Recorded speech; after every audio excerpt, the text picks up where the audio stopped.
Friend of foe, yo, state your biz. Those are some profound words from the poet Sean Carter, and I think they're appropriate for today's topic. Amazon stepped in it a little bit a few years back, and a Federal Trade Commission action against it recently concluded, with the retail behemoth taking a proverbial L. According to the FTC, Amazon promised to pay Amazon Flex drivers a base wage plus tips. Now, the FTC charges, however, that Amazon kept for itself the tips that were meant for the drivers, and that it further hid that fact that it was doing this from said drivers. This may or may not be a case of Amazon doing evil, but as we shall see in this episode of ideaBOX, there are at least two reasonable and valid perspectives in this situation. After watching, please be sure to let me know your reactions in the comment section. Was Amazon being evil? Or was it just trying to be helpful?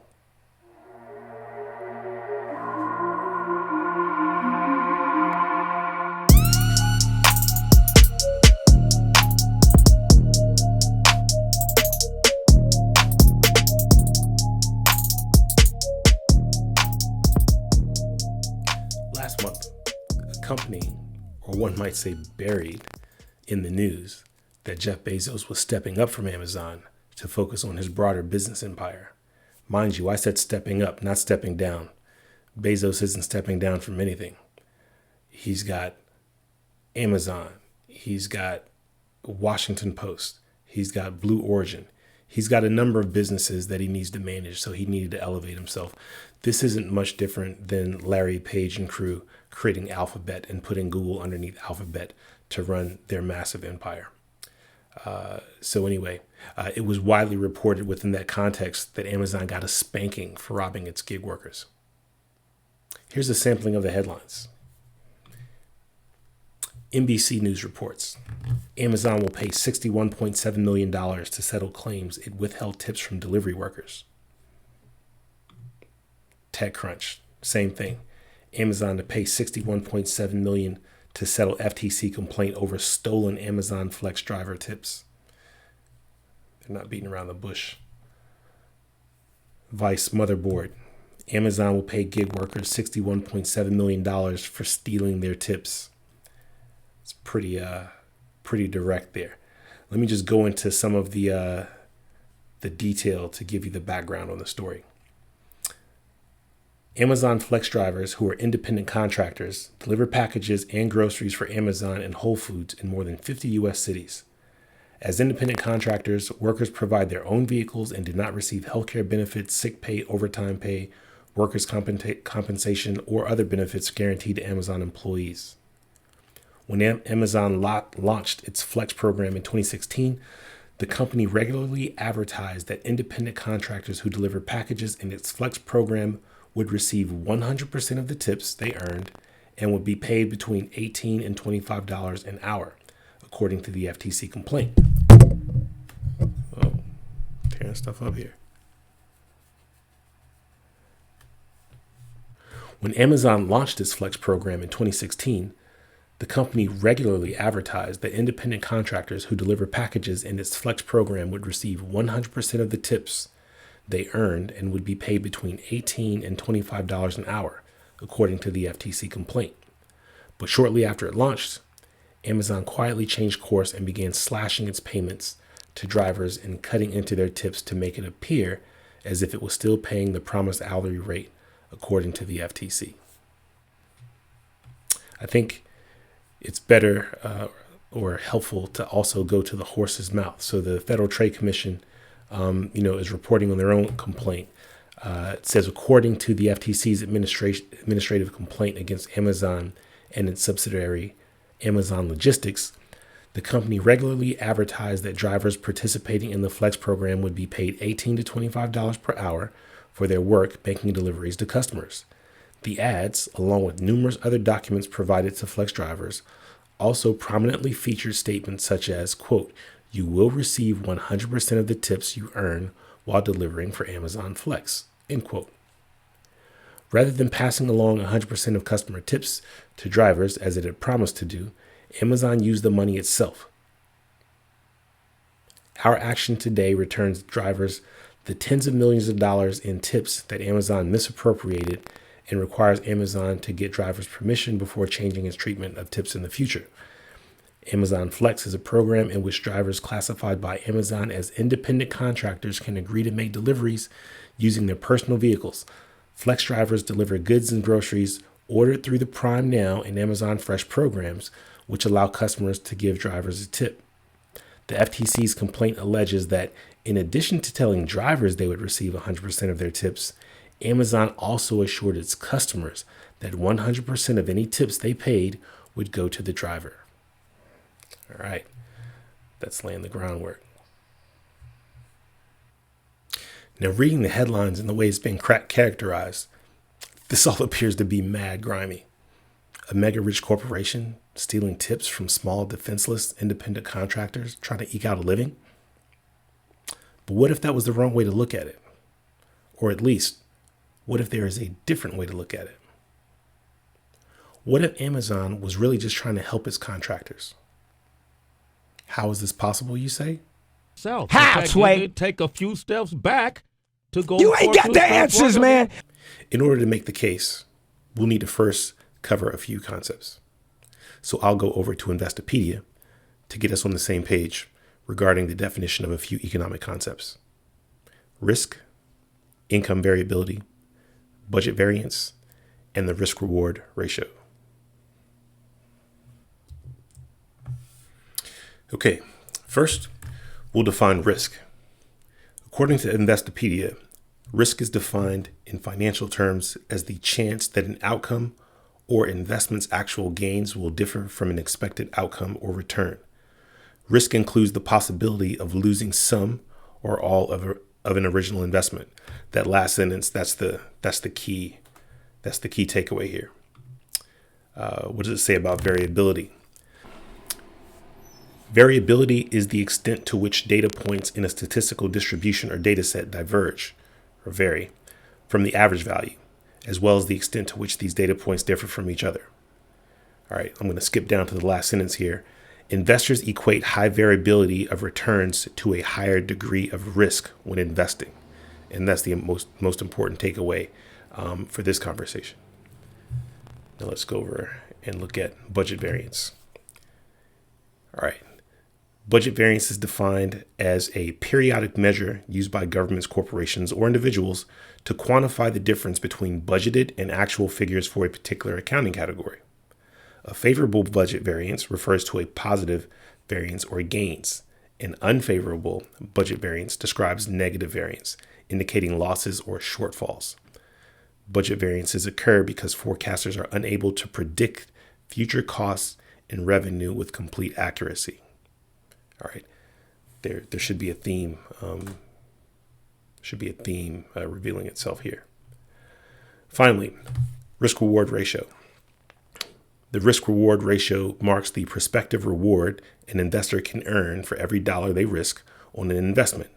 Many investors use risk-reward ratios to compare expected returns of investment with the amount of risk they must undertake to earn these returns. Now, you might be thinking that these terms are about investing and have nothing to do with gig or contract workers. If so, then you'd be wrong. Because workers of all types are investing their most precious resource, which is their time. When someone's income includes tips, that portion of their income is defined as variable.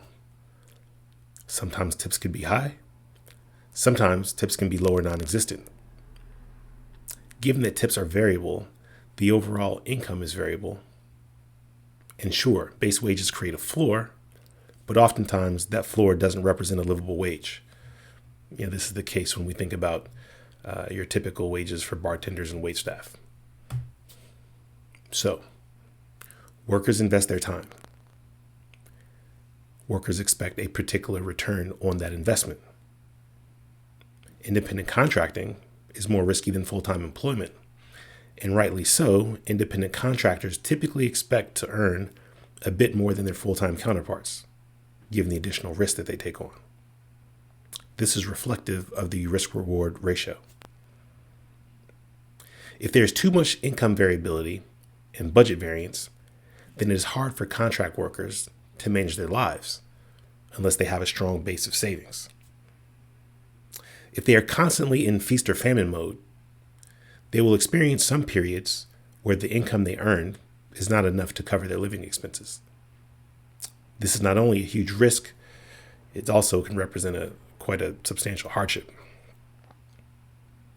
Banks and other lenders treat people with high income variability as high-risk borrowers. This has a tremendous impact on the types of loans and interest rates that they can qualify for, if they qualify at all. The obvious conclusion here is that smooth income is better than lumpy income. For its part, this is what Amazon had to say as it relates to the charges by the FTC. Quote, "While we disagree that the historical way we reported pay to drivers was unclear, we added additional clarity in 2019 and are pleased to put this matter behind us," an Amazon spokesperson told CBS News in a statement. Quote, "Amazon Flex delivery partners play an important role in serving customers every day, which is why they earn among the best in the industry at over $25 per hour on average." I say that it's possible that Amazon was merely trying to provide smoother income streams for their flex drivers because I'm looking at the system that they've created.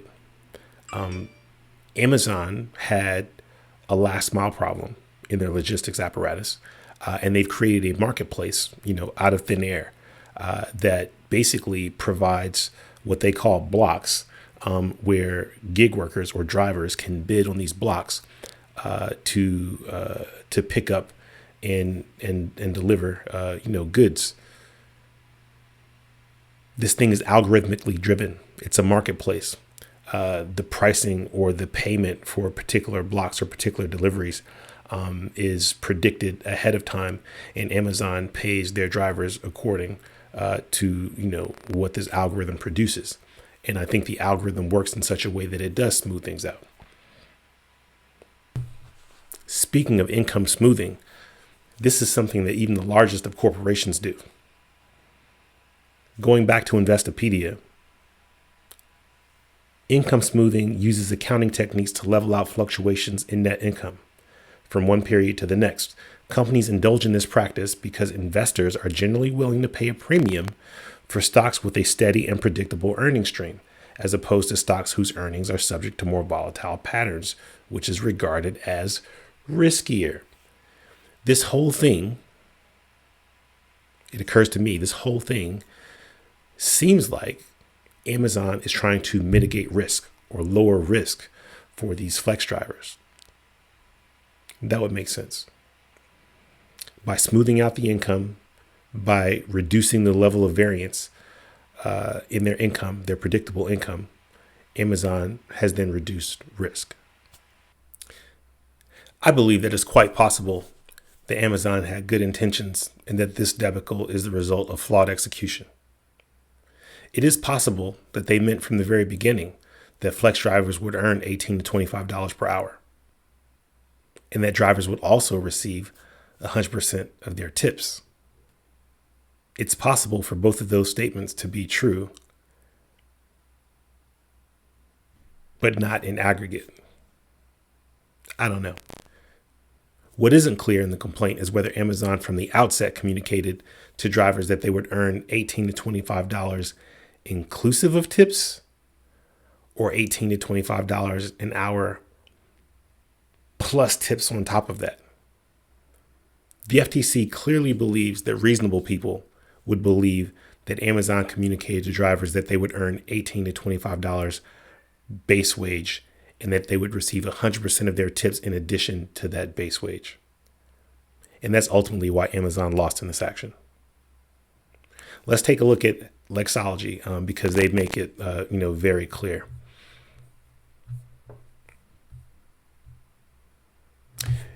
They say in their assessment, while tipping may not be part of your business, this settlement is a useful reminder for all advertisers that claims must be both truthful and not misleading.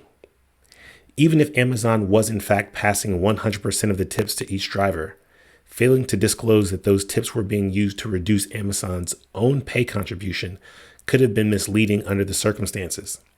As always in advertising, make sure you do what you say and what you imply. And this is a very important lesson. And I think Amazon's learned this lesson. Dame Dash, almost comically, accuses most people of thinking like workers and not like bosses. And that's my challenge today.